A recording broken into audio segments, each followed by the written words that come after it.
साथियों नमस्कार। पेप्टे टाइम मध्य प्रदेश समाचार लेकर आया है एक अलहदा कार्यक्रम राजपाट, जिसके अंतर्गत विभिन्न सेगमेंट के जरिए हम मध्य प्रदेश विधानसभा चुनाव 2023 के तमाम मुद्दों पर बात करेंगे। और इस सेगमेंट का नाम है विधान पत्र, यानी कि मध्य प्रदेश की तमाम विधानसभाओं को लेकर उनके मुद्दों और उम्मीदवारों को लेकर बात होगी, समस्याओं की बात होगी और इसके अलावा आपकी समझदारी में इजाफा करने के लिए तमाम आंकड़े भी इस कार्यक्रम के माध्यम से हम आपके समक्ष पेश करेंगे। जैसा कि आपको पता है कि मध्य प्रदेश विधानसभा चुनाव में अब कुछ ही समय शेष बचा है और इसके लिए नेताओं द्वारा लोगों से संपर्क शुरू हो गए हैं।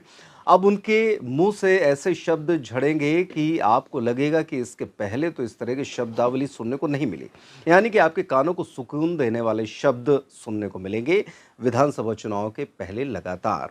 और नेताओं की कमर झुकती ही चली जाएगी जब तक कि चुनाव संपन्न नहीं हो जाते। तो इस कार्यक्रम विधान पत्र के माध्यम से हम तमाम जानकारियां आपके साथ साझा करेंगे।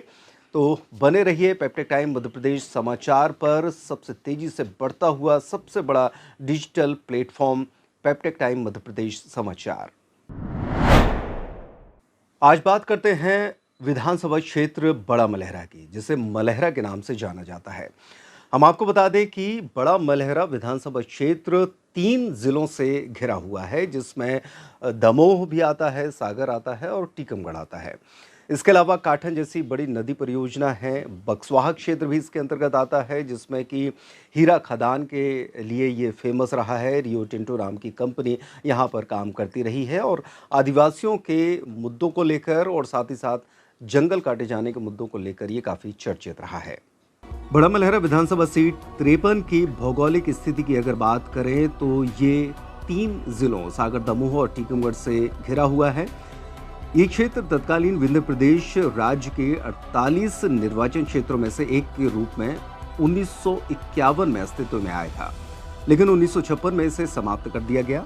फिर 1961 में विधानसभा परिसीमन के बाद फिर से अस्तित्व में आया। जैन धर्म का प्रमुख स्थल नैनागिरी और भीमकुंड, जिसके बारे में किंवदंती है कि भीम की गदा से इस कुंड का निर्माण हुआ था। इसका पानी कभी भी खत्म नहीं होता। बताया जाता है कि सुनामी के दौरान भीमकुंड का नीला पानी भी मटमैला पड़ गया था। लोग मानते हैं कि ये अथाह कुंड कहीं न कहीं समुद्र से भी जुड़ा हुआ है, यानी कि इंटरलिंक है।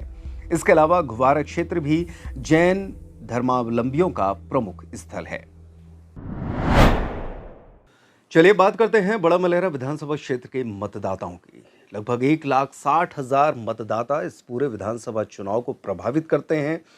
वैसे अगर मतदाताओं की स्थिति देखी जाए तो चूंकि ये कृषि प्रधान क्षेत्र है, इसलिए अधिकांश लोग कृषि कार्य से जुड़े हुए हैं और पलायन की स्थिति भी काफ़ी यहाँ पर देखने को मिलती है। कामकाज के सिलसिले में लोग बाहर के शहरों में मजदूरी के लिए पलायन कर जाते हैं। इस विधानसभा क्षेत्र में अधिकांश जनता कृषि पर निर्भर है या फिर मजदूरी के लिए पलायन कर जाती है। ये क्षेत्र बुंदेलखंड के काफी पिछड़े क्षेत्रों में शुमार होता है। इस क्षेत्र में लोग अपने वोटों से राजनीति को प्रभावित तो करते ही हैं। इस बार ये संख्या बढ़ सकती है। यहाँ पर जातिगत आधार पर प्रत्याशी तय होते हैं, क्योंकि ये क्षेत्र यादव और लोधियों की बहुलता वाला क्षेत्र है। इन दोनों जातियों के मतदाताओं की संख्या लगभग बराबरी के आंकड़े में है। ऐसे में SC/ST वोटों में सेंध लगाने वाला प्रत्याशी जीत दर्ज करता है। राजनीतिक पार्टियां भी इसी के आधार पर अपने प्रत्याशी चुनती हैं। अगर भारतीय जनता पार्टी लोधी प्रत्याशी खड़ा करता है तो कांग्रेस की ये कोशिश रहती है कि वो यादव प्रत्याशी को खड़ा करे, अथवा कभी कभार दोनों प्रत्याशी एक ही जाति से आ जाते हैं और फिर उसके बाद घमासान शुरू होता है। तो इस तरह का ये घमासान जातिगत आधार पर बड़ा मलहरा विधानसभा क्षेत्र में स्पष्ट तौर पर नजर आता है। बड़ा मलहरा विधानसभा क्षेत्र के मुद्दों की बात अगर की जाए तो मुद्दों के मामले में ये क्षेत्र बड़ा विचार शून्य नजर आता है। यहाँ पर अभी भी इतने पिछड़े क्षेत्र हैं, इतने पिछड़े गांव हैं कि बेसिक सुविधाएं यानी कि बुनियादी सुविधाओं की कमी अभी भी है। यानी कि वही सड़क, बिजली, पानी, रोजगार, ये तमाम मुद्दे लगातार उछलते रहते हैं। इसके अलावा किसी नए मुद्दे की पुकार यहाँ से कभी भी सुनाई नहीं दी। शायद इस बार कुछ नया मुद्दा निकल कर सामने आए। बड़ा मलहरा विधानसभा के मुद्दों की अगर बात की जाए तो बुनियादी सुविधाओं का अभाव है, या यूं कह सकते हैं कि ना के बराबर है। हालांकि कुछ विकास कार्य बीच बीच में होते रहते हैं, लेकिन प्रमुख मुद्दे अगर उन पर बात की जाए तो ऐसे कोई भी मुद्दे निकलकर सामने नहीं आते। जब बात वोट की आती है तो मतदाता सिर्फ और सिर्फ जाति देखता है और पार्टी के आधार पर भी कुछ वोट इधर उधर हो जाता है। इसलिए मुद्दों की बात करना यहाँ पर लगभग बेमानी हो जाता है। अगले सेगमेंट विधान पत्र में चलिए अब बात करते हैं विधानसभा चुनाव परिणाम की। विधानसभा चुनाव परिणामों में ये देखा गया है कि पिछले 5 वर्ष में ये क्षेत्र 2 चुनाव जीत चुका है। यानी कि 2018 में जब चुनाव हुए थे तो यहाँ के वर्तमान विधायक यानी कि प्रद्युम्न सिंह लोधी कांग्रेस के टिकट पर चुनाव लड़े थे और जीत दर्ज की थी।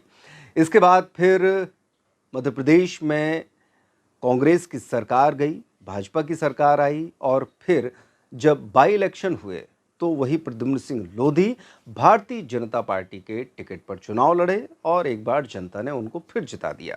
कारण यही था कि केंद्र में प्रदेश में भाजपा की सरकार है, जिसकी वजह से अगर भाजपा का विधायक होगा तो शायद क्षेत्र को विकास की नई सौगातें मिलें।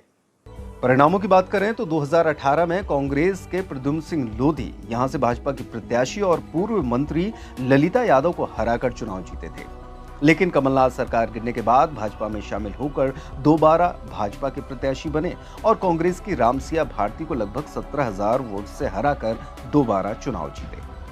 इस बार मुकाबला लोधी वर्सेस लोधी था, लेकिन बाई इलेक्शन होने की वजह से प्रद्युम्न सिंह को जनता ने दोबारा चुन लिया, क्योंकि सरकार अब की बार भाजपा की थी। इस विधानसभा क्षेत्र के बारे में रोचक बात यह है कि मध्य प्रदेश की पूर्व मुख्यमंत्री उमा भारती यहां से चुनाव लड़कर ही मुख्यमंत्री बनी थी। इसलिए एक समय पर यह मध्य प्रदेश की हाई प्रोफाइल सीट बन गई थी।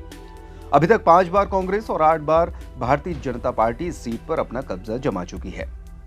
पूर्व में रेखा यादव 2 बार विधायक रह चुकी हैं, जिन्होंने एक बार तिलक सिंह लोधी और एक बार कांग्रेस की मंजुला डेवड़िया को हराया था। चलिए अब बात कर लेते हैं बड़ा मलहरा विधानसभा क्षेत्र के दावेदारों की। दोनों पार्टियों की बात करें, भारतीय जनता पार्टी और कांग्रेस, तो इसमें दावेदारों की कमी नहीं है। इसके अलावा चूंकि यहाँ पर SC ST की भी बहुतायत है, इसलिए बहुजन समाज पार्टी भी जोर मारती है। बस बाजी वही मार ले जाता है जो कि SC ST वोटों को अपनी तरफ झुका लेता है। हम बात करें अगर भारतीय जनता पार्टी की, तो भारतीय जनता पार्टी में अब यहाँ पर दुविधा वाली स्थिति उत्पन्न हो सकती है, क्योंकि प्रद्युम्न सिंह लोधी शायद इसी शर्त पर भाजपा में आए थे कि उनको यहाँ से दोबारा टिकट मिलेगा। लेकिन यहाँ की पूर्व और 2 बार विधायक रह चुकी रेखा यादव भी जमकर दावेदारी पेश कर रही हैं। कांग्रेस की बात करें तो फिर कांग्रेस में यहाँ पर एक बार फिर से साध्वी रामसिया भारती पर दांव कांग्रेस खेल सकती है। इसके अलावा अन्य चेहरे भी हैं। दावेदारों की जहां तक बात है तो इस बार भारतीय जनता पार्टी के लिए थोड़ी सी मुश्किल यहां पर खड़ी हो सकती है, क्योंकि एक तरफ प्रद्युम्न सिंह लोधी हैं जो कि सिटिंग MLA हैं और इसी शर्त पर शायद भाजपा में शामिल हुए थे कि उन्हें अगली बार भी टिकट मिलेगा। तो वहीं 2 बार की विधायक रह चुकी रेखा यादव भी 2018 के चुनाव के टिकट कटने से नाराज थीं और अब ताल ठोक कर टिकट की दावेदारी कर रही हैं। चर्चा है कि भाजपा के प्रदेश उपाध्यक्ष ललिता यादव के पुत्र मोनू यादव भी इस क्षेत्र से अपनी नई जमीन तलाश रहे हैं और ललिता यादव भी अपने बेटे की लॉबिंग में पुरजोर तरीके से लगी हैं।